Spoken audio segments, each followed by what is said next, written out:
certain dates echo throughout history, including dates that instantly remind all who have lived through them where they were and what they were doing when our democracy came under assault.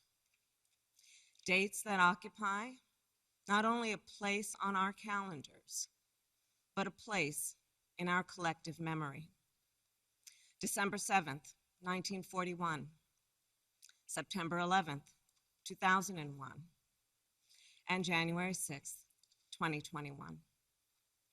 What the extremists who roamed these halls targeted was not only the lives of elected leaders. What they sought to degrade and destroy was not only a building, hallowed as it is. What they were assaulting were the institutions, the values, the ideals that generations of Americans have marched, picketed, and shed blood to establish and defend. You know, I wonder, how will January 6th come to be remembered in the years ahead? Will it be remembered as a moment that accelerated the unraveling of the oldest, greatest democracy in the world? Or a moment when we decided to secure and strengthen our democracy for generations to come? The American spirit is being tested. The answer to whether we will meet that test resides where it always has resided in our country, with you, the people. My fellow Americans, to state the obvious, 1 year ago today, in this sacred place, democracy was attacked, simply attacked. Our democracy held. We, the people, endured. We, the people, prevailed. For the first time in our history, a president had not just lost an election, he tried to prevent the peaceful transfer of power as a violent mob breached the Capitol.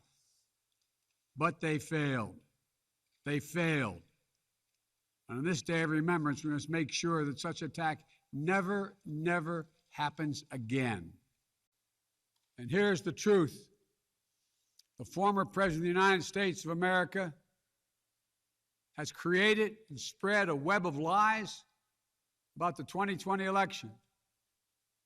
He's done so because he values power over principle, because he sees his own interest as more important than his country's interest, than America's interest, and because his bruised ego matters more to him than our democracy or our Constitution.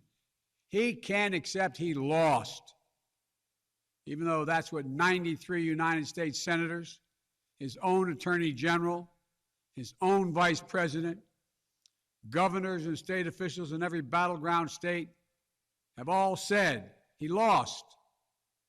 That's what 81 million of you did as you voted for a new way forward. He has done what no president in American history, the history of this country, has ever done. He refused to accept the results of an election and the will of the American people.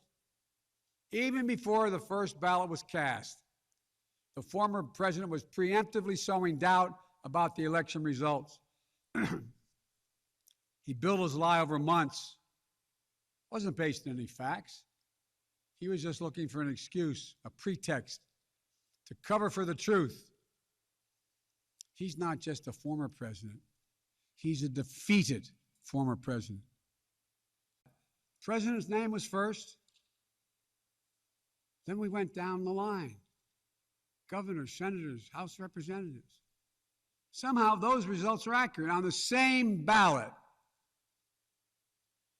But the presidential race was flawed. And on the same ballot, the same day, cast by the same voters. The only difference, the former president didn't lose those races. He just lost the one that was his own. The former president who lies about this election and the mob that attacked this Capitol could not be further away from the core American values. They want to rule, or they will ruin. Ruin what our country fought for at Lexington and Concord, at Gettysburg and Omaha Beach, Seneca Falls, Selma, Alabama. What we were fighting for? The right to vote, the right to govern ourselves, the right to determine our own destiny. With rights come responsibilities. So let us remember, together, we're one nation, under God, indivisible. That today, tomorrow, and forever at our best, we are the United States of America. God bless you all. May God protect our troops. And may God bless those who stand watch over our democracy.